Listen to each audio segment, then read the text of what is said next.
Hello, welcome to episode 4 of the podcast. Today, me and Matt have been joined by Zoe. Hello, Zoe. Hello.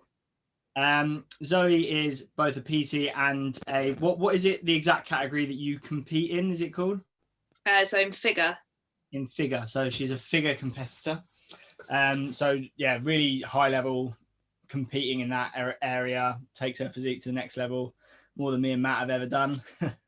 That's true. So yeah, got her with us today, ask a few questions, and get her point of view on some topics. Yeah. So how when it comes to competing, for me personally, what made you decide that you wanted to compete first of all? I think I always wanted to do it, and it was just sort of needing that push, like if anything, to actually go for it.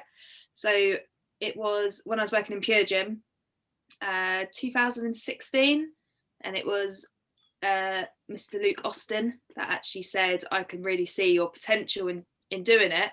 And then next thing you know, 2 weeks later, we're starting a off season and putting plans in place. So it's just that push really. I don't know what you mean by. Oh, my watch will get involved. So how long would you say it was before, like kind of from that moment to actually your first time stepping on stage? So I would have started that off season in 2000. I'm having a look at my notes now because I knew this was going to be a question. So my first time stepping on stage was 2017. So I probably started training start of 2016 for that, as in like off season, and then probably did about a 6-month cut. So 2017 January. For the first one, I mean, I didn't really know what to expect. I was putting my hand in the biscuit tin once a week. We've all been there. That. And the more I've learned from that is, I placed third that year. I only did one competition, being at my first. Obviously, didn't get an invite to the British finals. And then sort of like looking back on that, I think, if I didn't have a biscuit every day or every week, could it have been different? So that's what I think that's made me grow as I've gone on from doing competitions, really. Very nice. So when you are in prep for your competition, it's obviously a lot more strict than any kind of normal diet. You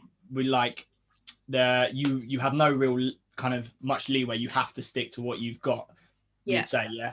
Yeah, definitely. When you are doing that, does there ever get to those points where you're like, this just isn't worth it? Or are you 100% like, I think like now, so I competed in 2017, which was my learning curve, and yeah, I had my cheats without telling my coach until later on. But yeah, 2019 and the prep that I'm on now, absolutely no cheats unless my coach has said so. So yeah, like I don't really get to that point because you've got a goal set ahead. So why ruin the process if you're seeing yourself weekly like change? That makes sense.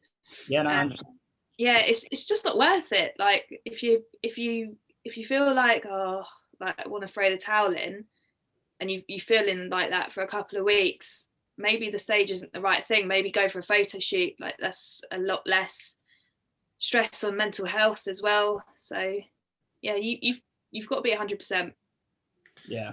How do you stay so disciplined? Especially because I've seen partner is definitely a guy who has a bit of pizza in front of you. Family has maybe a Domino's night. Like, I mean, I don't know about you, Jamie, as well, but like when I'd been in it for about 6 to 8 weeks, if someone's having something good in front of me, I'm like, I hate you so much. So how do you stay so disciplined? Because you've been doing this a lot. Like you've been dieting for what? How long now has it been? I started this prep at the end of November last year. So you've been dieting a while. There's Christmas involved. Like, how do you stay so disciplined? Again, like it's your end goal of if my coaches are going to go and say, right, you can have off-plan meals. So every Friday actually I get an allowance, so it was 900 calories, and then start of this month it actually got cut down to 700, and I sort of always look forward to that meal. So I guess that if I crave anything in the week, I can try and then fit it into that meal.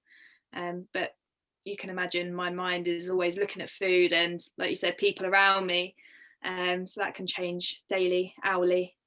But yeah, going with when like Danny's having pizza or a ready meal, like he couldn't be bothered to cook tonight, so that's what he had. It's tough, especially if it smells good. The one that gets me, which Jamie will like, is when Danny has beans on toast. That gets me a lot. That's been kept a secret. When I was doing my photo shoot, and when I had a day where I was like, oh, I don't want to do this, the first thing I'll go for is I'm gonna just have beans on toast, and it was unreal. It's comfort food, isn't it? I love them. They're unreal.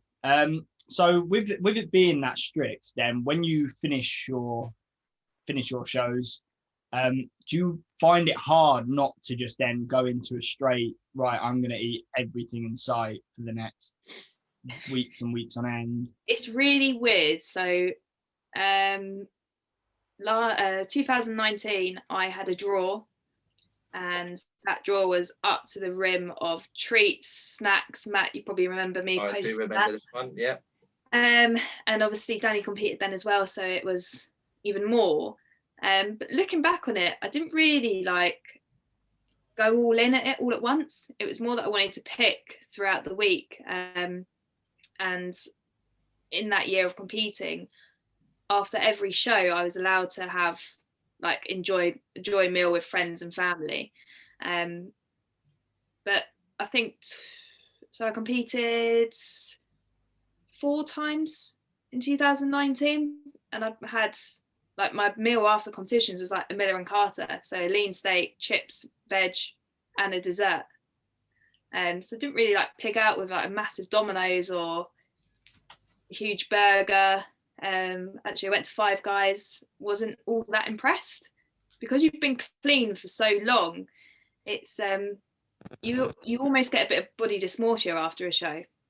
You're like, oh no, don't want to eat too much because I'm going to look a certain way. And you get used to the lean look. Like, I'm sure you guys can relate to that, where you've done your photo shoots. It is hard, and you, after dieting so long, your body will only accept so much food. So I always love to have cheesecake, but I know that cheese is not good for me. Yeah. Where I've been restricted from that sort of stuff for so long.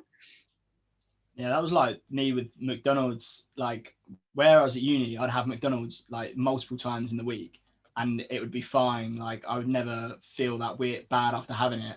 But then it was after not having it for so long, then having it again, that it just threw me off. I felt horrible after it. So that was probably the same sort of thing. I think a lot of it is mind over matter. Like, you eat clean for so long, but then actually when it comes to having that meal, so even for me on Fridays where I have my off-plan meal, sometimes it's really healthy. Like, and it's just more calories, isn't it, really, more than anything? It's just more calories, more volume with a meal. So like my training days, I have 5 meals in the day. Rest days, I have 6 meals in the day. So on that Friday, that's a training day for me. So that's 5 meals. So I try and have as much food as I can in that 700 calories. And it's interesting, like reading like how many calories are in certain foods, because you surprise yourself. Yeah, that's like one of the main things I say about people tracking, is that even if you don't want to do it forever, just do it for a little bit, because you'll shock yourself with actually how much you're having. But on a Friday, I can go to Sainsbury's and spend a good half an hour in there before I've picked out my dinner. Yeah. They expect you not to do maths. I used to have this when I used to teach. So I used to teach sports nutrition. So one of the projects I got students to do was to like bring their favorite foods in and then actually show what the portion size is and what they were having. Because you know it's like on a pizza, you're going to do the whole pizza, but they'll only show you the calories for like a tiny sliver of pizza. And they expect you to do the maths to like get the whole pizza, and you realize you've done about 2,000 calories on a tiny pizza, and you're like, oh yeah. I've also had about some lots of sugary stuff with it as well. So like counting calories is definitely something worthwhile. I recommend more to people, which leads me to my next question for you, Zoe, actually. So you've been PTing what now, since 2016? 14, so 7 years. So one of the questions I was going to ask you is like, what's one of the, like, some of the most common mistakes you see in the gym that could help the average Joe out? Is it like are there mainly training things? Is it nutrition? What's kind of like the best things you picked up on that will help? I think if you're a newbie, I think you really need to experience personal training. Like, even though people go, oh, it's too expensive and all this, you see them go out like at the weekends, and that's about 80 odd quid. Even if you've got 2 PT sessions at £40, you're going to learn so much more in that and invest in yourself, learning how to do it properly from a professional. So that's the advice that I'd give. I'd give someone like professional help, or even just go and speak to a PT. And I know that you guys have said in previous podcasts where unfortunately the males won't ask for help. I won't do it. It's actually when you start seeing the best results from females who are going to PTs. Yeah. Most of my clients are female, and they smash it. I think there's less of a women just don't care. They'll ask for help, whereas men, it's like, even when traveling, I'm not asking for directions from the wife, definitely not. So I mean, Jamie, you said before how you the bro split, and obviously me and Jamie go back quite a bit, where we worked in Next together, and I think we were always comparing who could deadlift more. I would have been what, 16, 17, 16? Yeah, 16 then, because it was just as I was 16. Back when I was first started working out. Yeah. Yeah, no. Now you know. Yeah. No. Oh God, the amount of things that I did back then. Like I even it was 2000. One of my Instagram post memories came up from 2017 the other day, and it was a video of me deadlifting.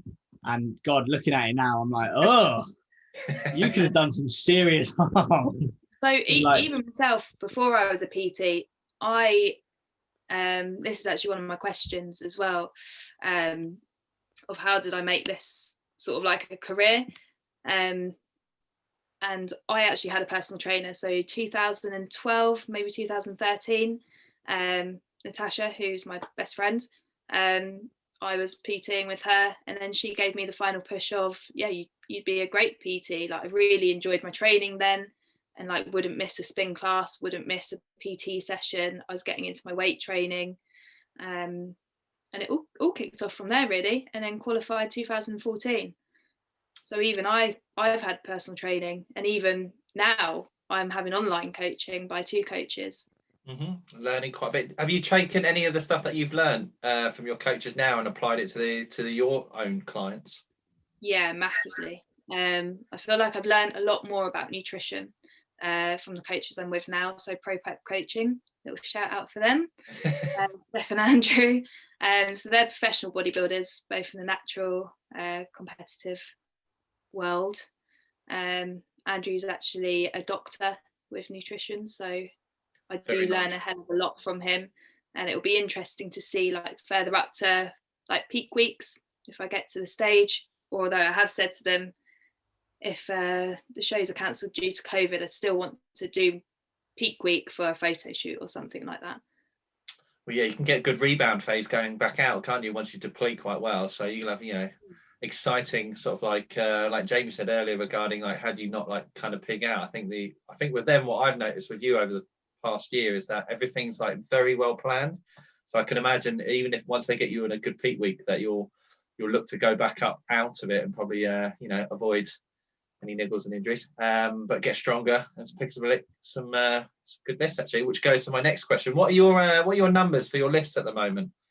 So your squat, your bench, deadlift, just to give an idea. I think personally for any women that are like listening to this, because I know a few are, as you probably well know, all of us are PTs. One of the main things I hear in the gym is, oh no, I don't want to lift weights because I'm massive. And I'm like, right, have a look at those guys over there. They've been lifting weights for a year and they're still tiny, right? So what are your lifts, your current like numbers for your lifts at the moment? So given that I'm on prep and in deficit at the moment. Last week I got 1 rep max on my bench at 90 kilos. That's more than me. Pretty happy with. It seems like that's the only lifts that aren't going down, as when we cut, the strength goes a bit. My squat I haven't tested in a while, but I was getting 110 for 6 reps. Lovely. And then deadlifts, I currently don't deadlift at the moment because of my back. Has been a real issue, and sort of holding a bar in front of me just doesn't do me any justice at the moment. But previous to that was 150 for 3 reps. Is that conventional or sumo? Conventional. No, sumo. Lovely. Yeah, that's also stronger than me on that one. I need to start getting in the gym a bit. They all are, aren't they? Yeah. What's your weight then in relation to those lifts? So 61, just over 61 kilos for last week's bench. And then the deadlift, probably about 65 kilos. Okay. It's almost about 1.5 times body weight on most of your lifts. Then, actually, my squat, that wasn't too far back, probably around 63. Okay, yeah. Okay. So some good numbers actually then. That all comes with like the training that I've been doing with Steph and Andrew at the moment. So they put me on a Russian squat program, which lasted 8 weeks, I think. Yeah. And then I ended up doing 120 for 1, but I feel like I could probably do a lot more than that now. And then I also did a booster bench program, literally straight after it, for 12 weeks to get my bench up. And with all of that, I've now started going all the way down to my chest, to the bar hitting my chest. And the same with my squat, like technique over weight is now 100%. I used to be a massive ego lifter, especially on my deadlift, and never really enjoyed squats because I didn't practice it enough, because I always hurt from deadlifts. Yeah, it's understandable. DOMS is terrible, isn't it? So yeah, and it's just getting a good balance of all of them. Like, I could probably speak on a lot of women who like to train their lower half, but it is just as important to train the upper. You need to have a full package. Yeah. Jamie, you got a question there, have you? Yeah, so what I was going to, so where you take yourself to such kind of extremes, like right in the lead up, just before a competition sort of thing, really lean, get proper lean, what would you say kind of your worst side effects of that were, in the sense that, like, did you really experience any, like, or would you say you were really extremely moody? Did you feel really rough? Anything like that? My family would probably say I was pretty moody, very hangry at times. The worst effects I had in 2019, I don't know whether it was because I was dieting for so long. So that prep was from the end of January to the end of October. So near enough 8 months. No, 10 months. 10 months. But yeah, the worst sort of things that I experienced was my skin was really bad. Ended up spending quite a bit of money to fix that after the prep. My hair fell out quite a bit. Which As in, what do you mean by your skin was bad? Like skin, so like acne all on my face, and like I don't normally suffer with that, so I could only put that down to nutrition either being poor or just my body just wasn't coping very well with lack of nutrients. And the same with my hair.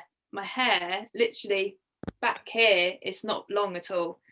It was just falling out, which did really get to me. Even now, like when I see it, sometimes I'm like, oh, like, why am I doing this again? But I know that every prep is completely different. 2017, first year, none of that happened. So yeah, I'd say they were the worst side effects for me. And you do also get, so if getting steps, you get prep legs, which is your legs just feeling really heavy. So you guys know what it's like trying to get your steps in. Think of like your legs being like lead to try and get those steps, just because of your like energy levels being down. That's how it feels. And yeah, sometimes you do just want to be on your own, and people don't get it. Like, oh, what's up? I'm like, nothing. Just leave me alone. Yep, I know that one very well. And also clock watching. I'm probably doing that a bit now, actually, with my meals.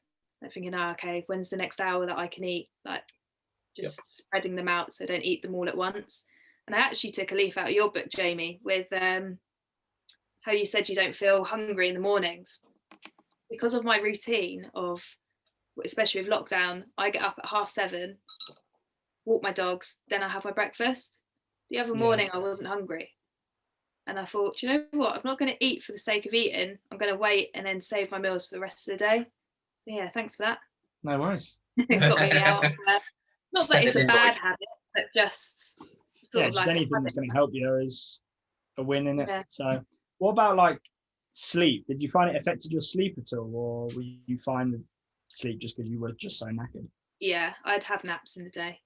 Maybe you would have to have a nap throughout the day. Yeah, nap in the day. But is that something you do when you're not on prep, or is that sometimes? But more so on prep, especially 2019 prep, where I was full-time PT. So now, where I'm running a gym as well, being a gym manager, I've got more time. So I'm not just rushed off my feet all the time doing clients back to back. Because what I used to do was 6 a.m. clients. So before the 6 a.m. client, I'd be getting up at 4 a.m. in the morning to do my fasted cardio. That takes me up to 5 o'clock, get breakfast down, get ready for work, be at the gym for 6 and have 3 clients, say then I would eat, train, and then I'd go home and nap and then do the same in the evening. How many hours would you say you'd get in your actual evening sleep? That prep, probably about 6 or 7. Okay. And how many hours would you nap throughout the day? Hour or 2, depending how much time I had. But yeah, it would be more of a priority to me sometimes than actually eating. Just getting that sleep in. Yeah. Well, no, I find recovery, isn't it? Yeah, it's so important, and I think again that's something that I've learned from that prep. So with this prep now, I'm in bed by 9:30. Like, and if I'm not asleep, if I'm on my phone and it says 11, I literally chuck my phone on the floor and that's it. Like, I say to myself, I need to go to sleep now.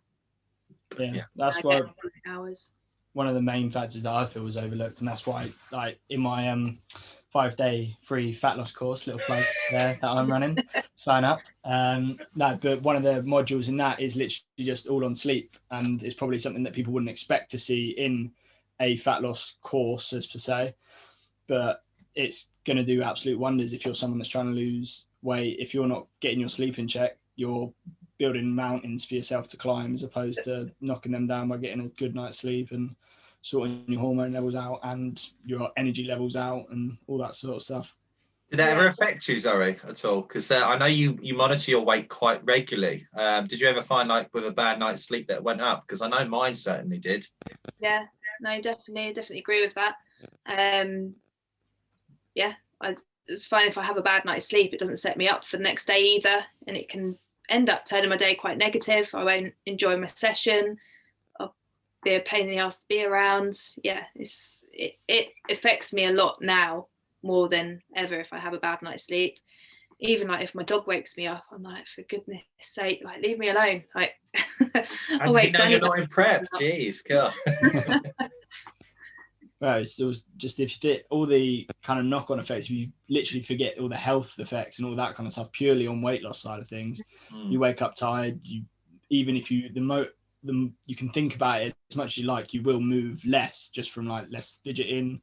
Because obviously, if you've got a lot of energy, I find that I'm sat there fidgeting, but even if you get the same amount of steps, you're going to fidget less, therefore less calories burnt, and you're going to want to eat more because of your hormones and all that kind of stuff. So I find as well, with lack of sleep, obviously it's a lot of stress on the body. So coming closer and closer to stage, one of the things that actually got taken out was cardio, getting closer and closer, because it's less stress on the body. So again, going back to Matt with your rest and recovery, that plays a massive part with weight loss. So sometimes it's not all about just doing your cardio and hitting the gym hard. You've really got to take into consideration with your rest. Yeah, it's something I'm always constantly. So that's probably where I'm a little bit like different to you guys, because obviously as a therapist as well, I'm kind of like I'm looking at recovery first. What can people recover from? And you know, I mean, I think one of the good things you are good though is like if I tell you to rest, you will. Whereas like one of the worst things for me as a therapist is telling clients to rest, and they're like, oh, but really, 2 days, and I'm like, it's 2 days, or it could be 2 weeks. It's completely up to you. So, and I think that's probably benefited you in the long term. Just a little shameless plug that is for me there, by the way. So, but yeah, recovery I think is definitely overlooked. But it's nice to see in terms of weight gain. I mean, I think I told you this last year, before my shoot. I had such a bad night's sleep on a check-in once. My weight jumped up 2.5 kilos. But like you say, that's where the stress comes in. You know, cortisol levels raised, holding on to water. And I probably think it might be a combination of me being quite excited for the check-in as well, and then just not like really restless. Do you have like a repeat? You know, I mean, I'm trying to say on this, Jamie, like you have a certain procedure you're doing every night before going to bed, so you know that you're like getting ready for like sleep. Like, you mean sort of like bedtime rituals? Yeah, type thing. So I mean, for example, I stopped reading. I stopped looking at the phone from 10 o'clock. You know, I've got a cold room type thing. Do you have like? Is it the same every night for you, or does it kind of vary? You talking to me or Zoe? I'm talking to Zoe. Oh, Jay, I don't care about you, Jamie. I talk to you all the time. Sorry, that's what I was going to say. But if she was I'm intrigued to see now what James is as well. But like, you know. So with mine, I live at home. So our sort of like evening thing is we all sit in the living room till 9 o'clock, and then Danny and I go to bed at 9, switch the TV on till about 10, and then I sort of on my phone for half an hour, then sleep. Okay. And I don't know, with all of like the blue light blockers, I just fall asleep really easily, so I'm quite lucky. Mm-hmm. So yeah. But yeah, it does help having the same routine every single night. 100%. You just train your body. And again, I don't even set an alarm to wake up at 7:30. I just wake up and go. I'm used to doing it. That's the goal. Yeah, it's the goal, yeah. You say that when I start going, well, when the world opens up again and going back to work, getting up to be at the gym for 6 a.m. will be a shock. Yeah. But for now, enjoying being in a normal routine. So what's your bedtime rituals, Jamie, as we were waiting? Mine. Yeah. I'm not going to lie, at the moment they're all thrown off because I've ended up being so bored that we've been playing pro clubs until late at night because I've got nothing else to do. Yeah. But I'm finding myself that I get very kind of productive and creative late at night. And it's really annoying because I'm not throughout the day, and then I'll get into bed and I'll have all these ideas come to me and I'm just so desperate to do them. I hate going to bed on an idea, especially if I think I can get it done before I go to sleep. And it makes me really want to do it. So a hard challenge for me is kind of forcing myself to be like, no, just do that tomorrow when you wake up. But I 9 times out of 10 then won't want to, and it'll be the next evening before I do it again. But my kind of main thing is coming up. I'll normally just come up to bed, put some TV on, wear my blue light blockers for a little bit, and then when I can smell again, I think I've said this to Matt before, but I've got a little sleep mist, and it's probably the most load of rubbish in the world, but I like the smell of it. And in my head, it's like, right, once I've sprayed this and sniffed it, I'm going down to sleep and putting my head down. And so do you feel like it works? Do you feel like you could do something to sort of like switch you off more? Is it something that you like? Do you eat or exercise before? I like to exercise. My kind of main exercise time, I'd say, is I like to go around 1 or 2 o'clock. I feel that is probably more because I'm just doing like strength training at the moment, and I hate working out early morning if it's for strength training. I could probably do a run and things like that early morning, but I don't know what time you like to weight train, but early mornings are not for me in that front. About 11, 12 for me. Yeah, I'm around 11, 12 on a leg day. If it's a session I don't want to do, I sometimes do it at that time because that's just to get it out of the way. But if there's one I do want to do, I'll wait because I want it to be good. But I feel like I've started to use my like kind of notes section a lot more, which in the sense of like if I do have these ideas, just jotting them down in my notes section to be like, right, do them tomorrow. You've got them written down. You know that they're there. You're not going to forget them or things like that.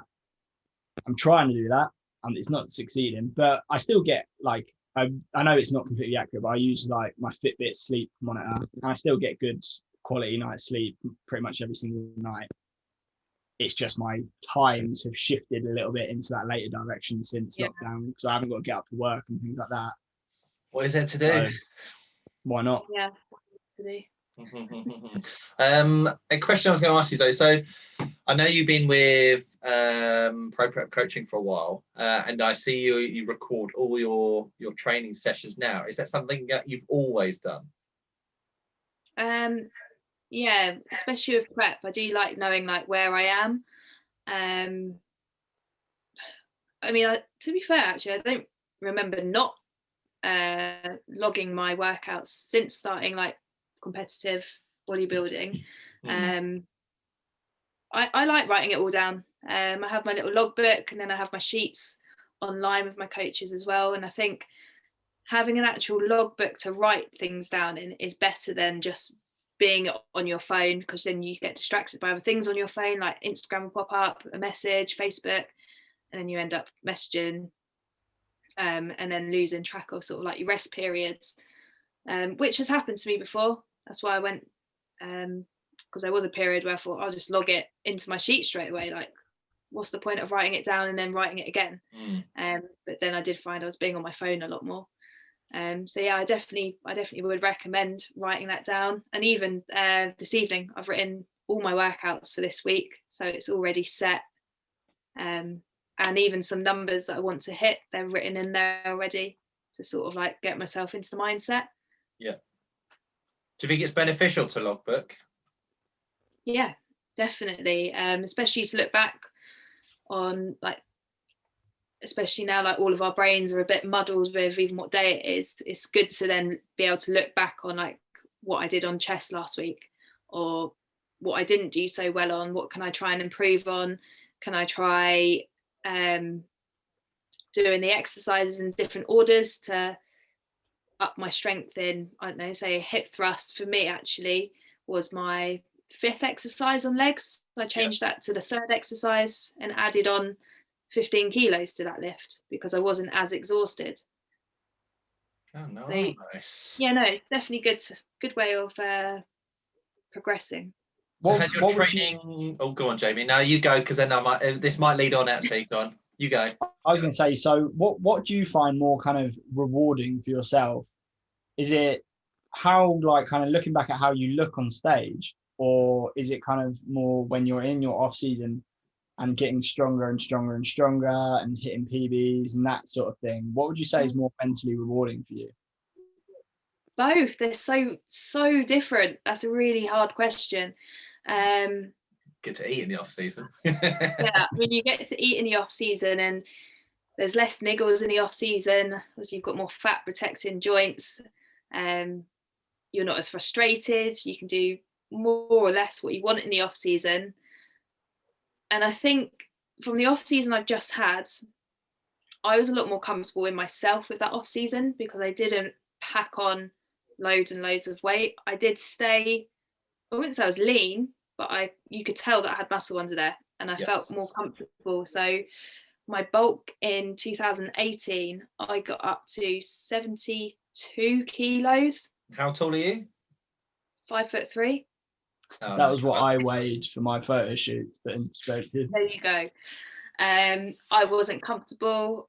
I didn't like going out that much, like trying on dresses with the girls. Like, all my friends are in really good shape. Yeah, it wasn't nice.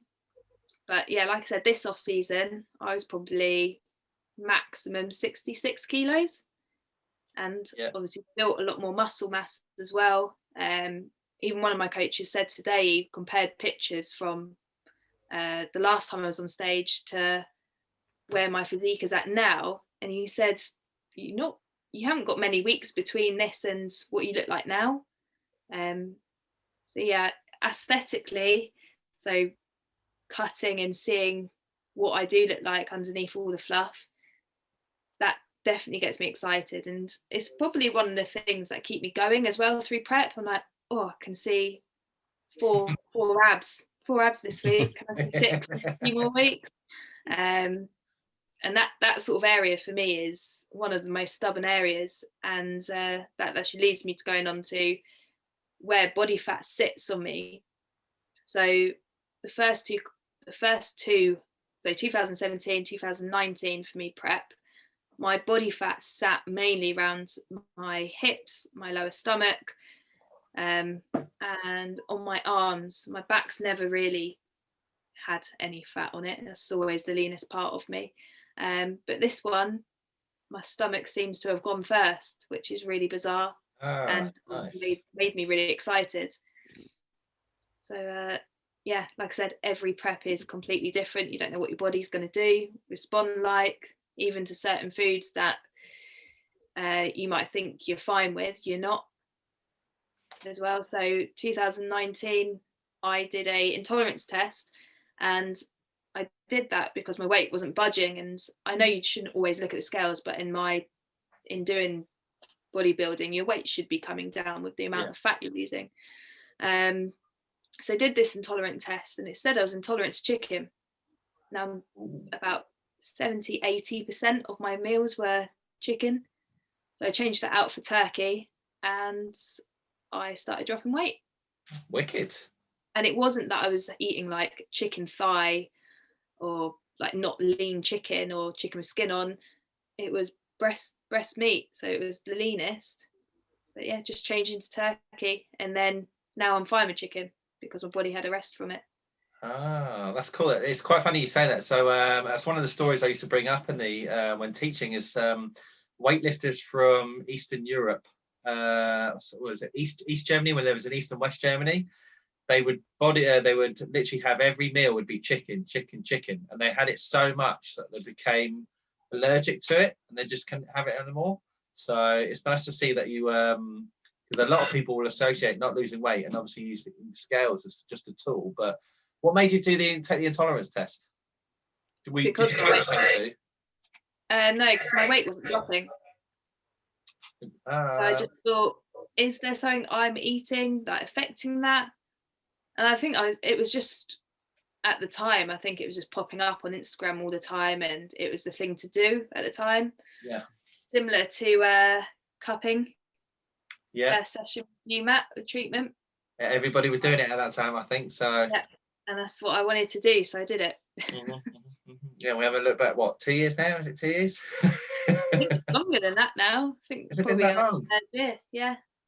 Yeah. So I mean, I'm not going to plug myself on that one, but like, do you think it's been beneficial though, the treatments in relation from prep from because I think we did your prep last year, but we didn't do it the one previously. Yeah. So was there a difference in terms of training and recovery, or even the way the physique even looked?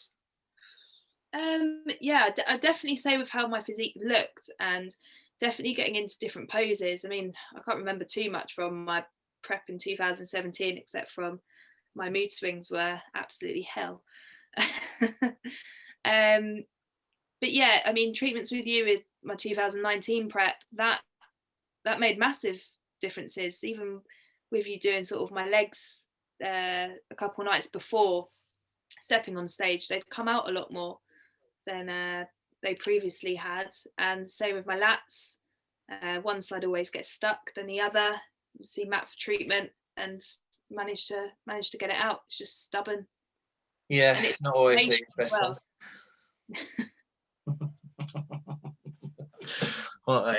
Jamie, have you got another question? I'm trying. I've got one or two more here, I think, but like I've got no more questions. You've got no more. Okay, right. So yeah, I've got plenty, but we'll be here for hours otherwise.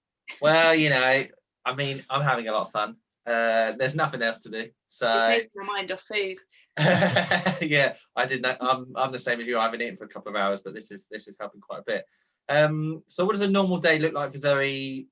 Well, A, during the pandemic, because obviously there's nothing else to do, and then B, what was it like before lockdown?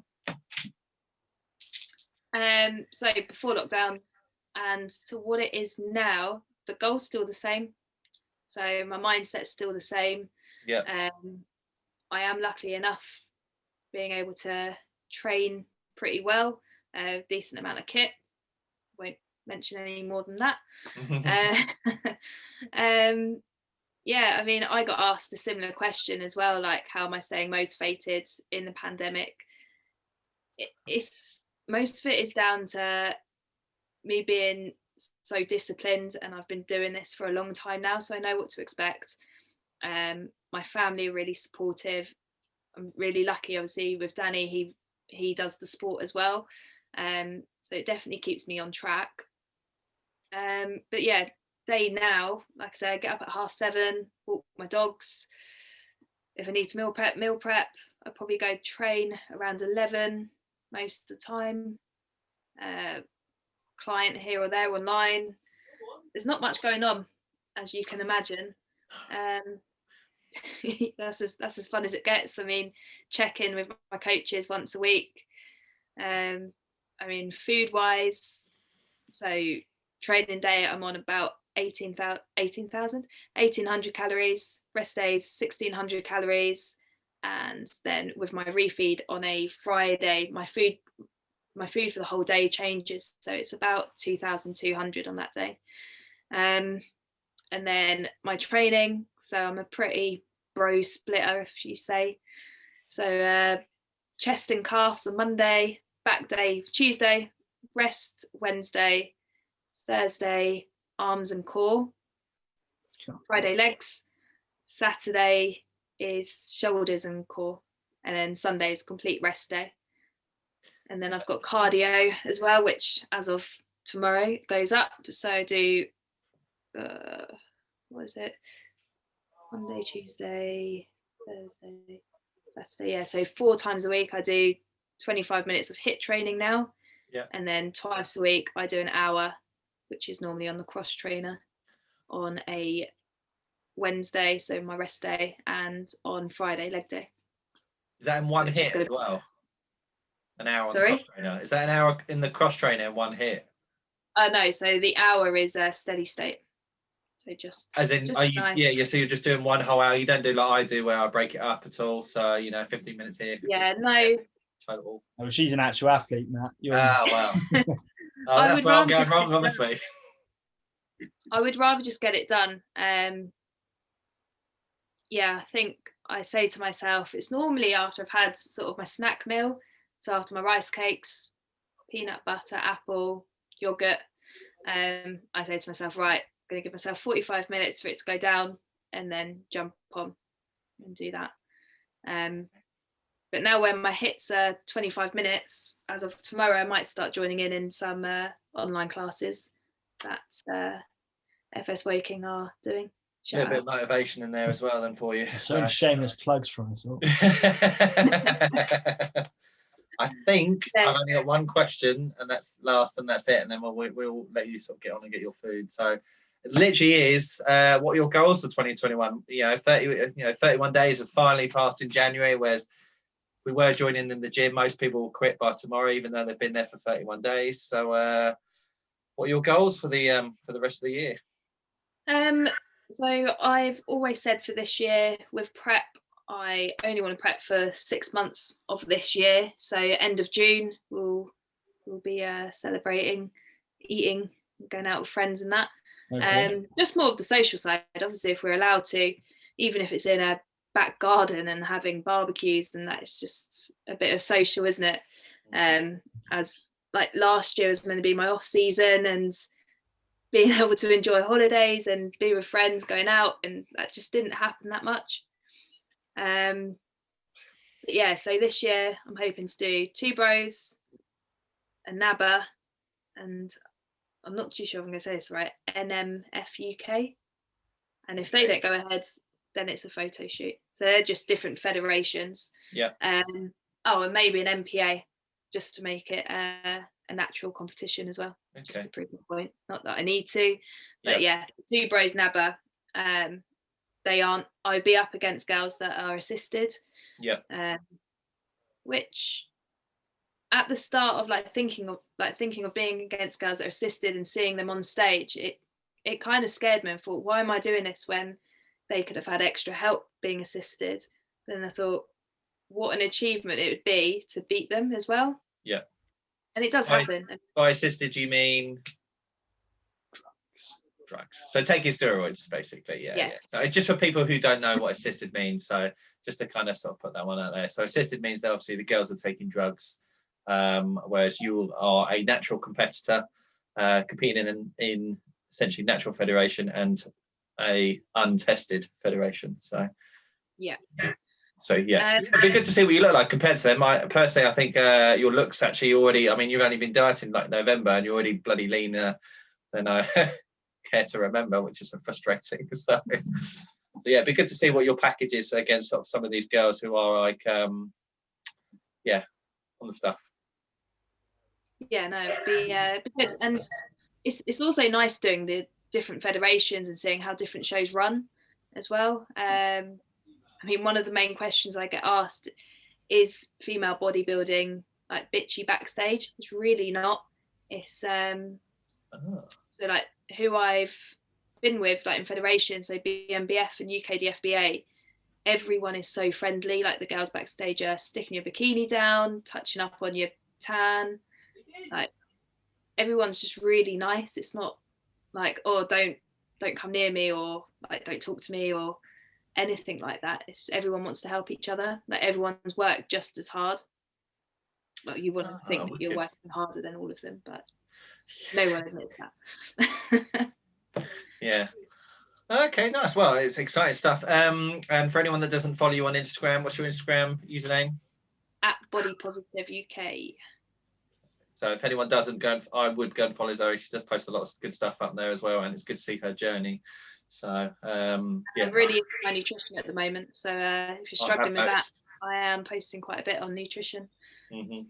It's always good to help people out there, which is good. So yeah, Zoe's probably one of the. I think you did something recently where you helped out quite a few people. I think it was like 5 people for January. So yeah, keeping up on stuff like that. She's very helpful. So free stuff. Jamie, have you got any more questions at all? Nope. No. Yeah, all good. You're somewhere else to go. Yeah? If anyone wants to join the 5-day free fat loss, the link is in my bio. Thanks for coming on, Zoe. No, thanks for having us. Yeah, we do appreciate that. Yeah, hasn't been as nerve-wracking as I thought. My first debut on a podcast. Wow, yeah. Thanks for being on our one. So we appreciate it. And yeah, we're looking forward. I'm looking forward personally to seeing what, like I said, package comes when you compete. So exciting. Yeah, exciting. Yeah. Yeah. Well, thanks for listening, everyone, and I'll see you soon.